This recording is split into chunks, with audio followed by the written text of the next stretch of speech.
ಹಸಿರು ಕ್ರಾಂತಿಯ ಹರಿಕಾರ ಮತ್ತು ಭಾರತದ ಮಾಜಿ ಉಪ ಪ್ರಧಾನಿ ಡಾಕ್ಟರ್ ಬಾಬು ಜಗಜೀವನ್ ರಾಮ್ ಅವರ 119ನೇ ಜನ್ಮ ದಿನಾಚರಣೆಯನ್ನ ಭಾನುವಾರ ಪಟ್ಟಣದಲ್ಲಿ ಶ್ರೀ ಶ್ರೀಕಂಠೇಶ್ವರ ಸ್ವಾಮಿ ದೇವಾಲಯದ ಆವರಣದಲ್ಲಿ ಆಚರಿಸಲಾಯಿತು. ಕಾರ್ಯಕ್ರಮವನ್ನ ಉದ್ಘಾಟಿಸಿ ಮಾತನಾಡಿದ ಶಾಸಕ ದರ್ಶನ್ ಧ್ರುವ ನಾರಾಯಣ್, ಬಾಬೂಜಿ ಅವರ ಕೊಡುಗೆ ಸಮಾಜ ಮತ್ತು ದೇಶಕ್ಕೆ ಅಪಾರವಾಗಿದೆ. ಇಂತಹ ಮಹಾನ್ ವ್ಯಕ್ತಿಗಳನ್ನ ಪ್ರತಿದಿನ ಸ್ಮರಿಸಿಕೊಳ್ಳಬೇಕು. ಕಾರ್ಯಕ್ರಮವನ್ನ ಉದ್ದೇಶಿಸಿ ಮಾತನಾಡಿದ್ದಾರೆ.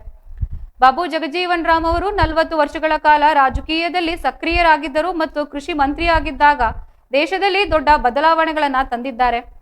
ದೇಶಕ್ಕೆ ಆಹಾರ ಭದ್ರತೆ ಒದಗಿಸುವಲ್ಲಿ ಪ್ರಮುಖ ಪಾತ್ರ ವಹಿಸಿದ್ದು, ಅಮೆರಿಕಾದಿಂದ ಭಾರತಕ್ಕೆ ಆಹಾರ ಪದಾರ್ಥಗಳನ್ನು ತರಿಸಿಕೊಳ್ಳುತ್ತಿದ್ದ ಪರಿಸ್ಥಿತಿಯನ್ನ ಬದಲಾಯಿಸಿ ದೇಶದಲ್ಲಿ ಆಹಾರ ಉತ್ಪಾದನೆಯಲ್ಲಿ ಕ್ರಾಂತಿ ಉಂಟು ಮಾಡಿದ್ದಾರೆ.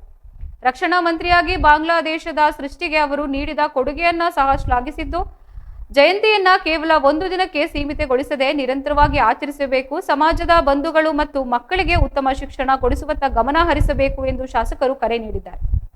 ಕಾರ್ಯಕ್ರಮದಲ್ಲಿ ಮಾಜಿ ಶಾಸಕ ಕಳಲೆ ಕೇಶವಮೂರ್ತಿ, ತಹಶೀಲ್ದಾರ್ ಸ್ಮಿತಾರಾಮ್, ಸಮಾಜ ಕಲ್ಯಾಣ ಅಧಿಕಾರಿ ಸಿದ್ದಲಿಂಗ ಸೇರಿದಂತೆ ಸಮಾಜದ ಪ್ರಮುಖ ಉಪಸ್ಥಿತರಿದ್ದರು. ಬಾಬು ಜಗಜೀವನ್ ರಾಮ್ ಅವರು ಆದರ್ಶಗಳನ್ನ ಪ್ರತಿಯೊಬ್ಬರು ಅಳವಡಿಸಿಕೊಳ್ಳಬೇಕು, ಅವರ ತತ್ವಗಳನ್ನ ಪಾಲಿಸಬೇಕು ಎಂದು ಈ ಸಂದರ್ಭದಲ್ಲಿ ಮಾತನಾಡಿದ ಗಣ್ಯರು ಅಭಿಪ್ರಾಯಪಟ್ಟಿದ್ದಾರೆ. ಬಾಬೂಜಿರವರು ಇಡೀ ದೇಶದ ದಲಿತರ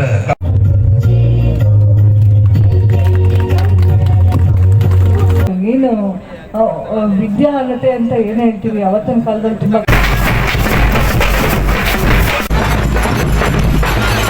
ಅವರ ಇದು ಏನು ವಿದ್ಯೆ ಆಗತ್ತೆ ಅಂತ ಏನ್ ಹೇಳ್ತೀವಿ, ಅವತ್ತಿನ ಕಾಲದಲ್ಲಿ ತುಂಬಾ ಕಷ್ಟ ಇತ್ತು ಸರ್. ಆಲ್ರೆಡಿ ರಾಚಯ್ಯ ಸರ್ ಅವ್ರು ಹೇಳಿದ್ರು, ಬನಾರಸ್ ಹುಟ್ಟು ಆಕಸ್ಮಿಕ.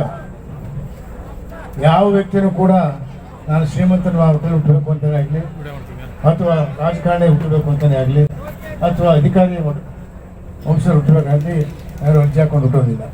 ಮತ್ತು ಹುಟ್ಟಿದ ಮೇಲೆ ಎಲ್ಲಿ ಹುಟ್ಟುತ್ತೀವೋ ಅಲ್ಲಿ ಹುಟ್ಟಲ್ಲಿ, ಆದರೆ ನಾವು ಸಾಧಕರಾಗಿರ್ಬೇಕಾಗ್ತದೆ.